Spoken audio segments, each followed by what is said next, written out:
Hi guys, it's Michelle Masnick in the Career Resource Center. Today I want to talk to you just a little bit about how we're going to present advisory this year. You'll still be going to your advisory classes, you'll be meeting with your advisory teacher on a regular basis, but all of the information that you need to complete the activities in advisory is going to be on Schoology.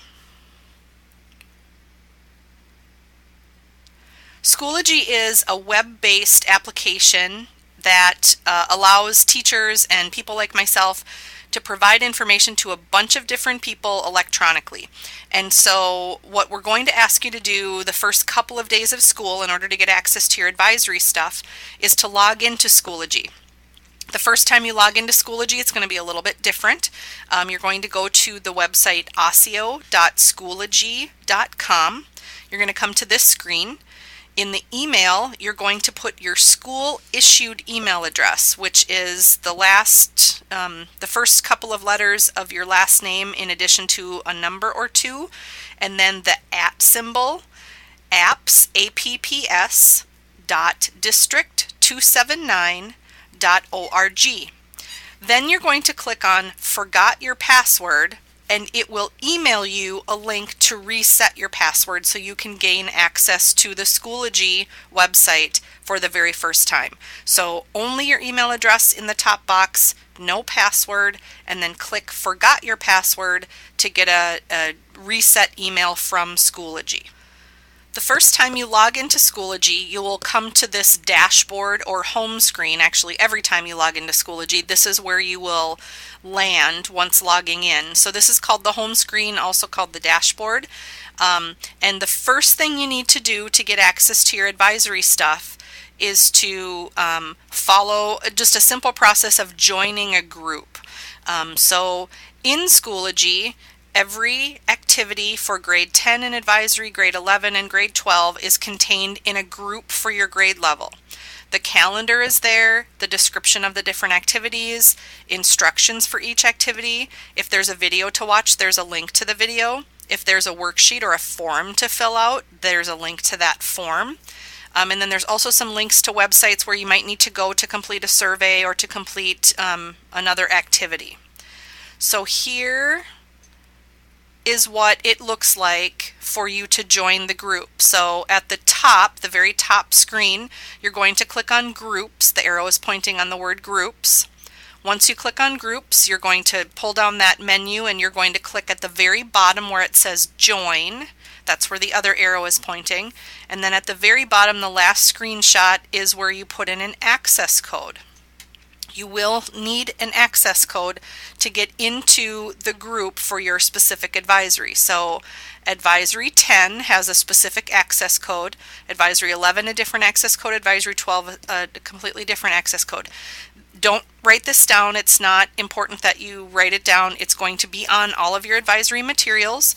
And so once you join a group, you are in that group until you choose to leave it. So you'll only need that access code the very first time you log in to the group, and then you will just have access to that group until you request to leave the group. So these access codes are listed on the paper materials that your teacher should have for you today.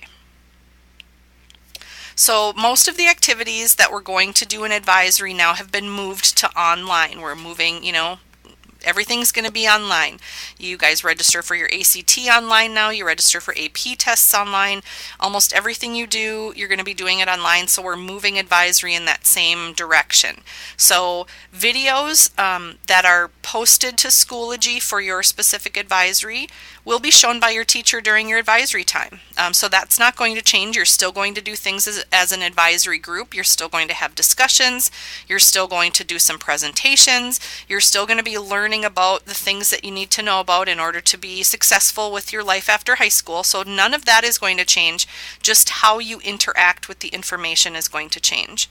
So there will be, for every grade level, some online activities in the Minnesota Career Information System. If you are a returning student to Osseo, you know this is the website that the CRC relies on quite heavily to provide you with a lot of different information about careers and college stuff. So you're going to be going on to MCIS and doing some of those activities. And then there are some paper worksheets and forms that, again, your teacher has for you. And those are in their hands right now. So the piece there at the bottom about being included in the paper materials for pickup tomorrow, don't just forget you ever saw that. So here's what the groups look like. So the top screenshot is what the grade 10 advisory group looks like. The middle screenshot is advisory 11. The bottom screenshot is advisory 12. So you will know that you're in the 10th grade advisory because you'll see a big 10 on the upper left-hand corner of your screen. Let's take a look at what the calendar is going to look like. Here's a picture of the calendar for the 12th grade advisory for September of 2014.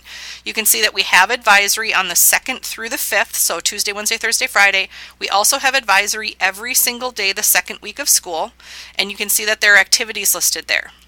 Let's take a look at what one of the activities might look like. So I'll click on the What is Advisory screencast, for example, and this is what comes up. So created by myself, it's happening today, September 2nd.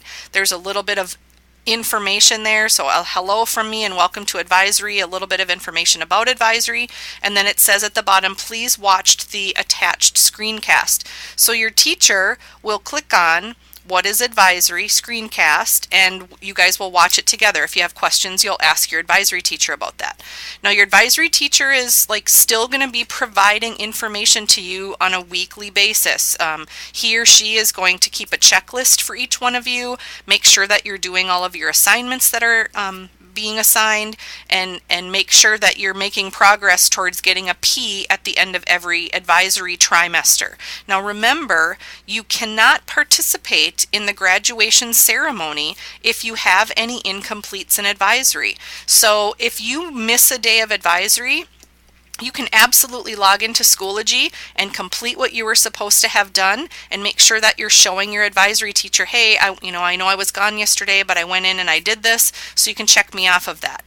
So you'll still have to be providing a little bit of feedback to your teacher. I did this, here's my printout from it, or here's my screenshot of it, or however your teacher wants to do that. But you'll still have a checklist of required activities that you'll need to provide information to your advisory teacher about when you did that and how your results came out and that sort of thing. So here's an example, just for those of you who forgot or just don't remember. The checklist of required activities, the one on the left is for advisory 10A, so this is for sophomores. There's a lot of required activities there. So your teacher's going to sign off every time you complete one of those and show them that assignment to him or her. And then the one on the right is from advisory 12 for the first trimester. So a few less required activities, but there's still a lot to do there. So make sure you're keeping up with advisory. Make sure you're logging into Schoology. I'm assuming that a lot of your teachers are going to be having some assignment information and course information on Schoology as well. So if you have questions, you need help with advisory stuff, make sure you visit the CRC. We'd love to see you. Have a great year. We're so glad you're back, and have a great day.